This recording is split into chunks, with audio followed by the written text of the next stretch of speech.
Assalamualaikum warahmatullahi wabarakatuh. Berjumpa kembali di Z2H Insight Channel. Senang sekali saya bisa berjumpa kembali ke hadapan sobat semuanya dimanapun Anda berada. Mudah-mudahan selalu dalam keadaan baik-baik saja. Apakah Anda beragama? Tentu pertanyaan tersebut adalah pertanyaan yang sangat fundamental dan sangat sensitif untuk dipertanyakan ataupun untuk dibahas. Karena setiap orang di dunia ini hampir rata-rata dari mereka adalah orang yang mempunyai kepercayaan tertentu atau agama tertentu berdasarkan kepercayaan atau keyakinan yang telah mereka dapatkan dari masing-masing pengalaman, entah itu dari keluarga, dari guru spiritual, dan lain sebagainya. Yang jelas setiap orang di dunia pasti memiliki keanekaragaman atau kepercayaan masing-masing yang dianutnya. Lantas kenapa baru-baru ini banyak sekali fenomena orang pindah agama? Apakah mereka sudah tidak betah dengan agamanya? Atau mungkin apakah orang tersebut memiliki ketentuan-ketentuan tertentu dalam menanggapi sebuah agama tertentu? Karena ini pembahasannya agak sensitif ataupun agak berat, mari kita berpikir secara kepala dingin. Kita menggunakan berpikir logis dan kita jangan mendahulukan fanatisme kita terhadap kepercayaan tertentu. Mari kita bahas secara bijaksana. Untuk jelasnya, kita belajar bersama. Jangan skip videonya dan seperti biasa, kita putar dulu intronya.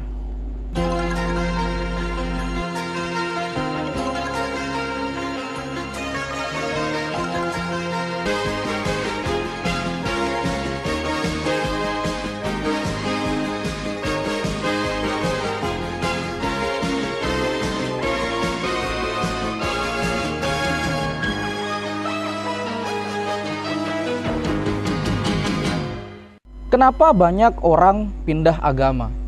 Apakah mereka sudah bosan dengan agama mereka? Atau mereka menemukan sebuah agama baru yang menurut mereka baik?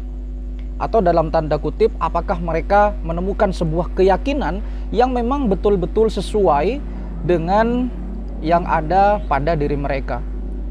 Untuk menjawab hal ini, saya sangat berhati-hati karena ini adalah lingkup agama dan ini adalah pembahasan yang sangat berat dan juga sensitif. Saya di sini sangat berhati-hati dalam tanda kutip tidak membeda-bedakan agama tertentu. Saya netral. Jadi untuk membahas hal ini mari kita diskusikan dengan tidak menggunakan fanatisme terhadap suatu kepercayaan atau agama tertentu. Mari kita diskusikan dengan mengarah kepada objektivitas. Nah, kita mulai dari apa yang disebut dengan agama. Agama ternyata berasal dari bahasa Sanskerta yang berarti adalah tradisi.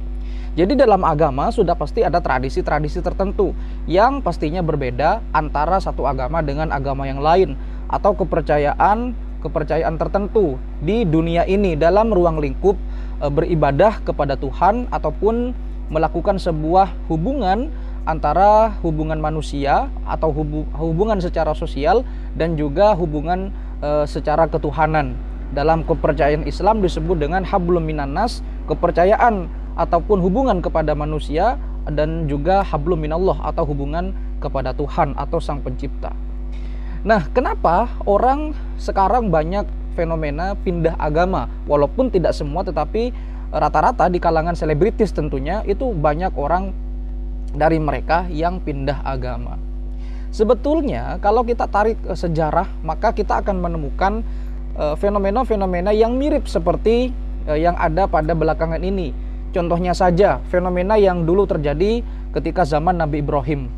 Nabi Ibrahim diceritakan pernah mencari Tuhan. Beliau mencari eksistensi Tuhan. Diceritakan ketika beliau melihat matahari, disangkanya adalah dia Tuhan. Matahari itu Tuhan karena matahari itu sangat besar dan bisa menyinari seluruh alam. Kemudian setelah matahari itu terbenam, maka Nabi Ibrahim tersadar, masa Tuhan seperti itu? Kemudian beliau melihat bintang, kemudian setelah melihat bintang beliau melihat bulan dan seterusnya. Akhirnya beliau pun tersadar bahwa Tuhan itu tidak seperti itu. Entitas Tuhan itu tidak bisa dilogikakan. Entitas Tuhan itu jauh di luar logika kita. Entitas Tuhan itu jauh di luar nalar pikiran manusia manapun. karena tidak bisa dilogikakan yang disebut dengan eksistensi Tuhan. itu adalah hal yang sangat tidak mungkin kita analogikan seperti apapun itu, karena memang Tuhan itu adalah maha kuasa dan maha segalanya. Nah, dalam hal ini orang yang beragama itu tujuannya adalah untuk beribadah kepada Tuhan. Apa itu ibadah? Ibadah itu kan untuk mengabdi. Dalam bahasa Indonesia, ibadah itu kan mengabdi kepada Tuhan. Artinya kalau kita mengabdi kepada Tuhan, kita tidak usah neko-neko. Dalam artian, misal ada orang pindah agama, ya kita secara sisi kemanusiaan, karena pindah agama itu adalah hak konstitusi. Mereka pindah agama itu adalah hak bagi setiap orang dan itu dijamin oleh konstitusi. Orang kalau pindah agama tidak harus dalam hal ini tidak harus mengatakan terlebih dahulu kepada keluarganya, karena itu adalah hak pribadi, itu adalah hak asasi manusia. Jadi orang kalau pindah agama itu sudah hak asasinya. Kalau misalkan masih harus ngomong dulu kepada keluarga terdekatnya, berarti bukan hak asasi. Jadi kalau kita melihat orang pindah agama, sebetulnya itu adalah hal yang wajar, itu adalah hal yang biasa kalau kita lihat dari perspektif sisi kemanusiaan. Karena memang orang pindah agama itu sejatinya adalah mereka menemukan sebuah keyakinan yang menurut mereka dalam tanda kutip sudah klop dan sudah pas terhadap kehidupan yang akan dijalaninya, terutama kehidupan yang akan datang dari kehidupan yang sudah berlalu. Kenyataannya pindah agama itu banyak faktor. Faktor yang pertama adalah karena kegelisahan batin. Pernahkah Anda berpikir bahwa Anda tidak benar-benar sedang beragama, atau dalam tanda kutip Anda memikirkan kegelisahan yang sebenarnya? Kemudian hati Anda gelisah, Anda memikirkan untuk apa saya hidup, tujuan hidup untuk apa, dan seterusnya. Kemudian Anda gelisah dan berpikir, apa iya saya beragama sudah benar? Karena kalau kita tarik lagi, sesungguhnya orang beragama itu kan secara genetik atau secara bawaan. Semisal Anda yang beragama Islam atau yang berkeyakinan sebagai Muslim, dari kecil setelah Anda lahir, Anda otomatis sudah menjadi Islam karena bawaan atau faktor genetik dari keluarga Anda. Nenek Anda, kemudian ayah ibu Anda juga Muslim, otomatis Anda juga akan menjadi seorang Muslim. Lalu kemudian ketika Anda berkeyakinan agama yang lain, dalam hal ini mungkin bisa dicontohkan sebagai agama Kristiani atau agama yang lain, ketika Anda lahir di kalangan umat Kristiani atau umat-umat yang lain, Anda kan sudah pasti beragama itu. Nah, kemudian ketika Anda besar, seiring dengan berjalannya waktu, timbul kegelisahan, keyakinan dalam diri Anda, kemudian Anda berkecamuk pada waktu itu, timbullah suatu masa di mana Anda membutuhkan sebuah pencerahan. Dalam hal ini adalah mencari keyakinan tertentu yang menurut Anda benar, dan disitulah Anda menentukan apa kepercayaan Anda. Yang kedua, mungkin bisa jadi adalah faktor pernikahan. Kita banyak mengetahui bahwa contohnya adalah dalam agama Islam. Dalam agama Islam, apabila laki-laki ingin menikahi lawan jenisnya, dalam hal ini adalah perempuan yang beda agama, maka si perempuan tadi wajib hukumnya untuk memeluk agama Islam. Karena kalau di luar agama Islam, maka perkawinannya atau pernikahannya tidak sah secara agama. Dan dalam hal ini si wanita tadi wajib untuk memeluk agama Islam. Entah di agama yang lain seperti apa, tetapi yang jelas kalau dalam agama Islam atau perspektif agama Islam seperti itu. Kemudian yang berikutnya, banyak yang pindah agama itu karena mereka merasa nyaman dengan agama tertentu. Seperti halnya Anda mungkin pernah mendengar atau melihat beberapa waktu yang lalu seorang mentalis yang sangat terkenal dan sekarang menjadi YouTuber, yaitu Deddy Corbuzier, yang viral karena beliau akhirnya memeluk agama Islam. Beliau mengatakan seperti ini, agama saya itu adalah agama bawaan dari keluarga saya. Saya berhak untuk menentukan keyakinan dan agama apa yang akan saya percayai untuk masa depan saya. Dan saya tidak akan memaksa anak saya untuk mengikuti kepercayaan saya saat ini.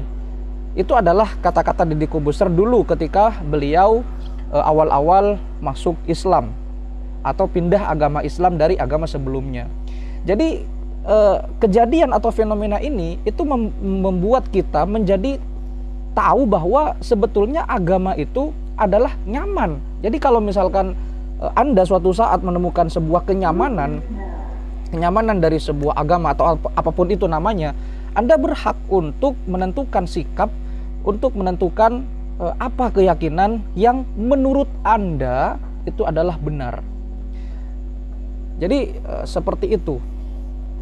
Ya memang itu tidak semua ya, tidak semua, tetapi rata-rata yang terjadi adalah seperti itu kenyataannya. Lalu kemudian apakah dengan berkelana keyakinan itu membuat kita pada akhirnya, pada endingnya menjadi sadar? Jawabannya adalah iya. Karena seiring dengan berjalannya waktu, ketika Anda mungkin belajar agama satu ke agama yang lain, sehingga pada akhirnya, pada waktunya, endingnya atau klimaksnya adalah Anda akan menemukan sebuah kebenaran yang sejati. Entah itu apa, yang penting dalam tanda kutip adalah Anda sendiri yang menentukan hal itu. Tidak ada intervensi dari orang lain, karena memang kebenaran itu kan absolut milik Tuhan, bukan milik manusia atau bukan milik yang lain. Jadi seperti itulah kenapa orang itu pindah keyakinan atau pindah agama. Dalam hal ini ya kita jangan fanatisme terhadap suatu kepercayaan yang lain atau agama-agama yang lain, karena memang setiap kepercayaan atau agama-agama yang ada di dunia ini itu punya kaidah-kaidahnya tersendiri, punya aturan-aturannya tersendiri. Yang pasti setiap agama itu adalah mengajarkan kebaikan, dan setiap agama itu mengajarkan sebuah pengabdian kepada Sang Pencipta. Dalam hal ini adalah Tuhan yang Maha Kuasa. Jadi kalau misalkan sekali lagi kita menemukan sebuah fenomena orang pindah agama, lalu kemudian pindah lagi, ya mungkin itu adalah sebuah perjalanan spiritualitas yang bersangkutan. Karena ketika orang tersebut merasakan kegelisahan keimanan, kemudian menemukan sebuah titik terang, pada klimaksnya orang tersebut akan sadar bahwa agama ini adalah agama yang benar. Agama ini adalah agama yang paling benar. Dan pada akhirnya orang tersebut akan sadar bahwa pilihannya adalah tepat, dengan disertai pengalaman-pengalaman tertentu. Jadi seperti itulah kenapa orang menjadi pindah agama. Banyak sekali ya, tapi kalau dibahas kita tidak akan selesai. Jadi saya hanya membahas titik-titik yang dianggap sebagai banyak sekali yang seperti itu ya. Artinya garis besarnya seperti itu. Kalau tidak pernikahan ya kegelisahan keimanan, ataupun ada kenyamanan-kenyamanan tertentu bagi orang tersebut ketika melihat sebuah kepercayaan atau agama. Karena kita sekarang banyak melihat ada banyak sekali yang mengatasnamakan agama, kemudian mengatasnamakan keimanan, tetapi pada kenyataannya mereka melakukan hal yang sangat jauh dari agama. Mereka melakukan kekerasan dengan dalil agama, mereka melakukan hal-hal yang tidak dianjurkan atas dalil agama, bahkan mereka melakukan hal-hal yang dalam tanda kutip, hal yang sangat kotor atas dalil agama. Apakah itu yang disebut orang beragama? Ya tentunya itu sangat jauh dari kesan orang beragama atau seorang agamis. Itu tidak lebih dari orang yang tidak mengerti agama. Dalam kepercayaan Islam, hal itu disebut bahkan sangat jauh lebih jelek daripada seekor hewan. Mereka punya pendengaran tapi tidak diperdengarkan sebagaimana mestinya. Mereka punya penglihatan tapi tidak dipergunakan sebagaimana mestinya. Mereka punya mulut tapi tidak dipergunakan sebagaimana mestinya, dan seterusnya. Sehingga dalam kepercayaan agama Islam itu sangat jelek sekali, bahkan sangat rendah daripada hewan. Apakah seperti itu orang beragama? Silakan Anda sendiri yang menyimpulkan. Yang jelas orang beragama tidak seperti itu. Orang beragama selalu berpikir untuk kebaikan bersama dan pengabdian kepada Tuhan Sang Pencipta. Demikian video ini, mudah-mudahan bisa bermanfaat, mudah-mudahan tidak salah paham, dan jangan lupa untuk selalu memberikan komentar kalau ada koreksi. Kita berjumpa kembali di video berikutnya. Wassalamualaikum warahmatullahi wabarakatuh. Jangan lupa like, komen, share, dan subscribe.